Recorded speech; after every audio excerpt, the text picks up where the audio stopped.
Keturunannya tumbuh menjadi makhluk yang menakutkan seperti monster. Karena itulah Echidna juga dijuluki sebagai induk dari para monster atau Mother of Monster. Wow, dengan segala kekuatannya, Echidna ternyata tidak memberi pengaruh baik. Sehingga keberadaannya pun menjadi ancaman tersendiri untuk peradaban Yunani nih. Halo, assalamualaikum guys, welcome back to Soberia. Kalian masih ingat gak cerita tentang Cerberus yang udah pernah aku bawain? Nah, pada video kali ini aku bakal cerita tentang ibunya si Cerberus, yaitu si Echidna, ibu dari para monster. Oke, nggak usah kelamaan, kita langsung aja ke videonya. Mitologi Yunani terkenal dengan macam-macam ceritanya yang unik dan banyak pesan moralnya. Meskipun banyak yang di luar nalar, tapi tetap ada sisi menarik yang dapat diambil hikmahnya ya guys. Nah, beberapa cerita akan dihubungkan dengan dewa dan dewi dan nilai spiritual yang sakral, sehingga tidak banyak mengalami perubahan. Makhluk-makhluk dalam mitologi Yunani sering dianggap sebagai titisan dewa dan dewi sekaligus menjadi lambang kekuatan magic di tengah peradaban manusia. Di antara sekian banyak makhluk mitologi Yunani nih guys, ada sosok makhluk yang berperan sebagai ibu, yakni Echidna. Echidna sering digambarkan dengan badan besar berwujud ular. Echidna gak pernah menua, alias awet muda. Tapi dia gak abadi ya guys. Dia mewakili kerusakan bumi, yaitu pembusukan, penyakit, dan kerusakan. Menurut Apollodorus, Echidna adalah anak dari Tartarus dan Gaia. Sedangkan menurut Hesiod, Seto, Porsis atau Sirsaor dan Kaliroe adalah orang tuanya. Ada juga yang berkata jika Peiras dan Styx adalah orang tuanya. Diceritakan kalau Echidna dan pasangannya Typhon bertelur atau melahirkan beberapa keturunan yang bentuknya tuh macam-macam guys. Suaminya si Typhon adalah monster naga raksasa, ukurannya gede banget. Terus tingginya tuh melebihi gunung tertinggi, bahkan kepalanya mencapai bintang-bintang. Wow. Typhon berwujud setengah manusia dan setengah monster. Di bawah tangannya terdapat 100 kepala naga yang siap memangsa apa aja. Sedangkan di bawah pahanya tuh kayak ada banyak ular-ular berbisa dan Typhon juga dapat menyemburkan api loh ternyata. Nah, dari hasil pernikahan mereka berdua lahirlah anak-anak yang wujudnya sangat mengerikan. Keturunannya tumbuh menjadi makhluk yang menakutkan seperti monster. Karena itulah Echidna juga dijuluki sebagai induk dari para monster atau Mother of Monster. Wow, kebalikan dengan anak-anaknya yang berkepala hewan dan berbadan manusia. Badan Echidna tuh kayak ular, tapi kepalanya manusia guys. Dengan segala kekuatannya, Echidna ternyata tidak memberi pengaruh baik. Sehingga keberadaannya pun menjadi ancaman tersendiri untuk peradaban Yunani nih. Menurut Pindar, pada tahun 518 sampai 438 sebelum Masehi, seorang penyair lirik Yunani kuno dari Tebes, Echidna kayak menggerogoti cahaya dari rahim ibunya.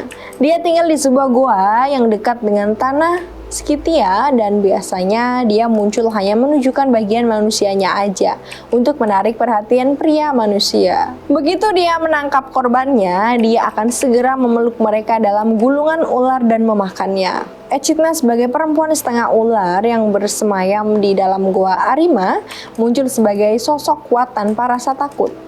Goa Arima sendiri dianggap sakral bahkan setelah kematian Echidna. Diceritakan kalau Echidna bersama Typhon pernah menyerang para makhluk yang bersemayam di Gunung Olympus. Sehingga Zeus sang dewa tertinggi turun tangan kan jadinya.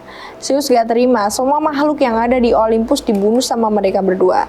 Kemudian Zeus turun tangan kayak buat perlawanan gitu kan, pasangan mengerikan itu harus dibantai. Nah, pertarungan mereka berdua akhirnya dimenangkan oleh si Zeus. Akhirnya Typhon dijatuhi hukuman. Dia dipenjara di kaki gunung Etna, sedangkan Echidna sendiri dan anak-anaknya diberi ampunan. Echidna dibebaskan oleh Zeus karena Zeus tuh berpikir kalau Echidna itu bakal berubah jadi lebih baik.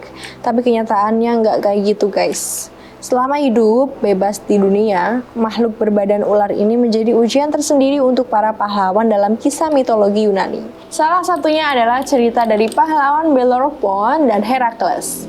Salah satu anak Echidna yaitu Chimera ditugaskan sama Raja Lycia untuk membunuh Bellerophon. Tapi Chimera gagal membunuhnya dan malah mati sendiri karena terkena anak panah dari Bellerophon.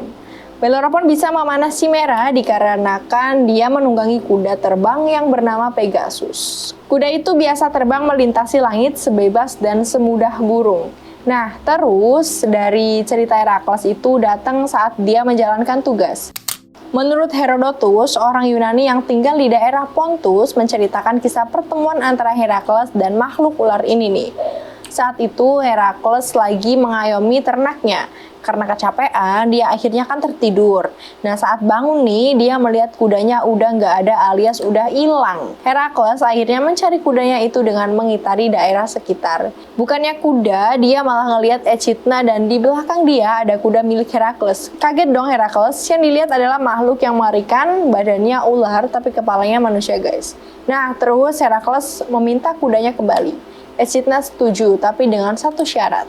Syarat yang diberikan sama Echidna adalah dia harus berhubungan badan. Tanpa pikir panjang, Herakles memenuhi syarat itu. Mereka berdua akhirnya memeragakan adegan panas ya guys. Dan dari adegan panas itu lahirlah Agathyrsus, Gilenous, dan Skythes. Echidna pun kebingungan sendiri nih guys sama anak-anak dari Herakles. Mau diapain gitu anaknya ya? Udah kebanyakan anak kan. Herakles kemudian memberikan ikat pinggang dan busur. Dia juga mengatakan kalau nanti anak laki-lakinya udah gede, siapapun itu yang bisa memakai ikat pinggang itu dan bisa menarik busur, maka dialah yang pantas buat diasuh. Lah, yang nggak bisa gimana dong? Yang nggak bisa ya otomatis dibuang gitu aja, hempas. Akhirnya, anak terakhir dari mereka berdua yaitu Skythes berhasil memakai ikat pinggang dan bisa menarik busur. Dia kemudian menjadi salah satu pendiri Sitainas, walaupun udah berhubungan badan sama Herakles, sebenarnya Echidna benci sama dia. Hal ini dikarenakan Herakles udah sering ngebunuh anak-anaknya nih guys. Korban pertamanya adalah singa Nemea, yang kemudian menjadi rasi bintang Leo. Korban kedua nih, membawanya berhadapan langsung sama Lernean Hydra. Dan sekali lagi, anak lain dari Echidna dibunuh. Dalam tugas keempatnya, Herakles membunuh elang Kaukasia ketika membebaskan Prometheus yang dirantai di sebuah gunung Kaukasus. Pada tugas Herakles yang ke-10, Herakles membunuh Ortus dan kemudian dia mencuri ternak Geryon. Pada tugas yang terakhir, dia juga menculik anak dari Echidna yaitu Cerberus. Sebagai ibu dari para monster, banyak versi cerita yang menampilkan sebagai bidadari yang menawan, tapi ganas.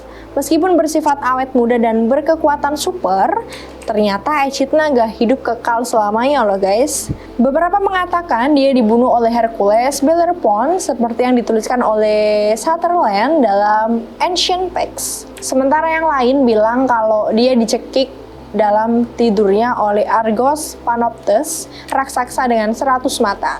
Raksasa yang merupakan pelayan si Hera. Setelah kematian Echidna, banyak orang yang percaya kalau roh Echidna tetap bersemayam di sekitar Gunung Arima, goa yang menjadi tempat tinggalnya semasa hidupnya. Pembunuhan monster berkaki ular Echidna saat dia tidur di guanya diyakinin sebagai pencapaian besar Argos ke jajaran Olimpian. Tempat ibadah Echidna berasal dari Frigia, di mana ia dianggap sebagai penjaga harta karun bumi.